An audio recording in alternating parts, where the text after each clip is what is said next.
Hey YouTube, it's Real American Brian. I'm back to talk about more G.I. Joe. On this episode I want to kind of go through my custom bound collection and show them off in more detail and talk about the process and the companies I used to have them done. So I'm going to go ahead and grab the camera and take you over to the shelf real quick and get a closer look there. Alright, so here's my custom binds all on the shelf. I want to show them on the shelf before we take them down the tabletop so that way you can see the connecting images across the spines and some of the other stuff here. So real quick, I have volumes 1 through 4, or the Marvel issues 1 through 155. I chose not to put the other the special missions and yearbooks and stuff chronologically in. I just wanted the clean 1 through 155 as my preference on how I want that to be done. So that's what I did, since that's my custom bind. So the main Marvel title has the connecting the connecting spine images, and once I get to the IDW, it'll pick up with Volume 5, but they'll have their own connecting image from the IDW comics. And I also have all these special missions collected, and the yearbooks also have the Order of Battle in them. And then I have all the declassified series from Devil's Due, and the first 4 issues of Frontline are in there as well, because that's kind of what I wanted as the Devil's Due declassified origin telling bind there. I currently have 4 more volumes that have been at the bindery for a while. It is their busy season, so it's kind of expected. But I should be getting those back in the next month or 2, so I look forward to showing those off. There's a lot more Devil's Due stuff and some other things. And these are actually prepped to go out later this week. This will be America's Elite, Devil's Due, gijoe America's Elite Volumes 1 or Volumes 3 and 4 actually, because Volumes 1 and 2 will be the main title, and this will pick up where they left off. And then up here is G.I. Joe Reloaded. So this is going to be a continuing project, and eventually we'll get over to all the IDW stuff I've collected. That's something else to note, I guess. In these, I didn't use the single issues. I used the trade paperback issues. I like the newer paper. I know a lot of comic collectors don't, but I like the newer semi-glossy paper, and I wanted the consistency across it all. And not having the ads and letter pages, which is a bummer. I wish I did have the letter pages, but not having those in there allowed me to get a lot more issues per volume. Normally they suggest like 22 issues. Using the trade paperbacks, I was able to get up to 40 in a volume, so that was really helpful. I used Heroes Rebound. Heroes Rebound did all the artwork for the spines, the covers, the title pages, and I'll show you all that when we take them down to the tabletop and get a closer look. And then they send them to Houchen to do the binding and stuff. The one complaint, the whole process was amazing, but the one complaint would be like the return shipping. You can see some of the corners of some of the books were damaged and the return shipping, which is a bummer. It's not enough for me to complain or try to get it fixed or anything, because I do intend on, these are going to be my reader copies that I'm going through a lot, so I'm sure over the years I'm going to add some more damage to them, but it was a little bit of a bummer that they weren't quite perfect. So let's take them down to the tabletop and take a closer look at them. Alright, so let's take a closer look at some of these custom binds. So this is Volume 1 of the Real American Hero. And this is the cover. Again, Heroes Rebound did all the graphic layouts and stuff for me, and he was awesome to work with, and I will continue using him. So this is the title page. This one has issues 1 through 40 in it, and all the credits and stuff that he put on there for it. Super cool. And then I have awesome page there. And then we start into issue 1, and again, these were the trade paperbacks, so I have the newer paper and stuff, and no ads, and some of the newer coloring, which isn't great at times, but it all reads well.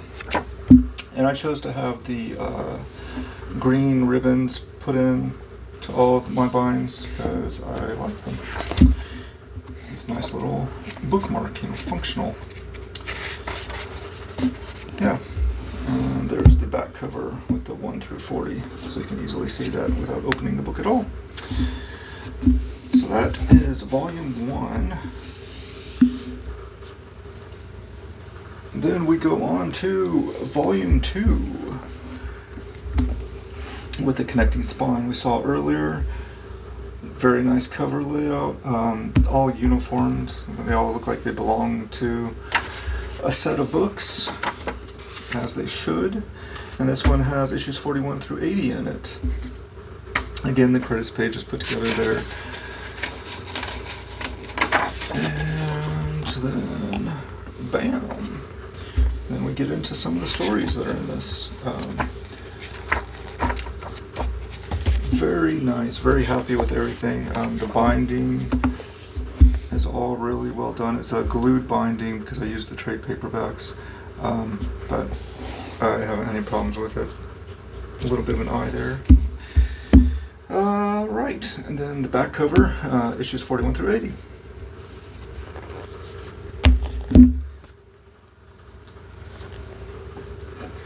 Volume 3. Start getting into more ninja focused stories here.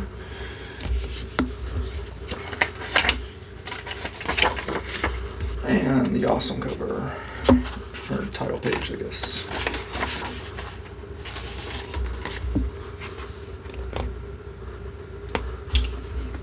Very nice.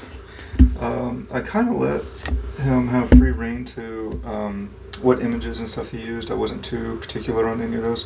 There's a couple times I asked for specific things, but for the most part I kind of let him pick his own stuff, and he did a phenomenal job picking out some of the images. I'm very happy with it. Overall, like, I have nothing but wonderful things to say about Heroes Rebound. If you're looking at doing custom lines, I would definitely use them if you aren't able to do your own graphic work. But this is issue 81 through 123, and this one is a little bit bigger for some reason. Strange, maybe there's some double-sized issues in there or something. Then volume 4 of the main ones. This was the smallest because this was finishing up the Marvel run, and I did make a conscious effort to break apart where the publisher separates, because I could have added the early IDW stuff to this to fill it out more, but I wanted to have that break of these are the Marvel books, these are the IDW books, etc. So he took the cover image off of issue 155, which is a perfect choice. And what do we have in here? A little Firefly action on the title page. Super cool stuff. Then, oh yeah, that was an awesome era of gijoe, wasn't it? Get into the neon area and all the toxic stuff, and yay. Anyway, here's cool Snake Eyes, and this is 124 through 155.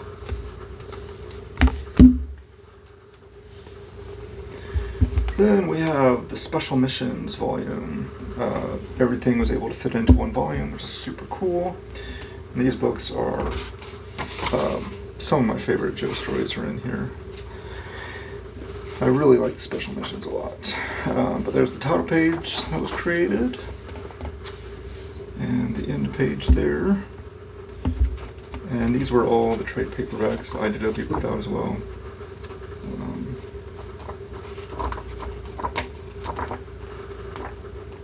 Yeah, great looking book. And then the back cover, we have another Snake Eyes back cover, but different image. And this is 1 through 28 of Special Missions. Then we have Yearbook, which is slimmer than the others because there's fewer books put in here. I chose to keep just Yearbook on the spine. The Order of Battle I didn't think were important enough to put on the spine, and I knew they were in there. But I do have them on the front cover, so we know that what the Order of Battle issues are in here as well.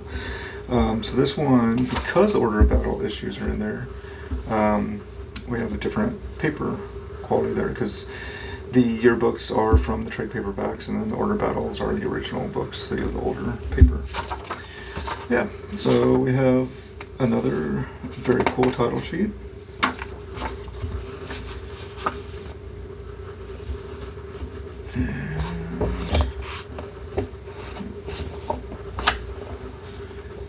forgot about this. The paper that IDW used when they printed these in trade was a different kind of paper. So it's not quite the same as the other trades. Well, that's fine, because this one's my funky collection that has different paper qualities in it to begin with. So this is an example of what it would look like if you had single issues bind. You do have some gutter loss in the glue binding. I think if there's sewn binding, you don't have as much. But because trade paperbacks were in here, I had to do the glued. But yeah, so the 4 order battles are in here as well. So I could always look up Rocky Balboa and see how he was with the G.I. Joes. And the back cover, and yearbook 1 through 4, order battle 1 through 4. And then the first non-Marvel bind. This is G.I. Joe Declassified from Devil's Due. So we have the appropriate artwork from that line on the cover. And bam, some title pages. And this was also a mix of trade paperbacks and single issues, because I think I had this Snake Eyes trade, which has the other short silent story in it. But then some of these others were never collected in trades, I don't think. So I had the single issues for them. Oh, I almost forgot about this. I also had the battle files put in there, which is essentially Devil's Due's version of the Order Battle books, where I just kind of have bios of the different characters and some of the vehicles. I think there was a volume with the vehicles. Yeah. So all that stuff's in the back there too for the Devils. But this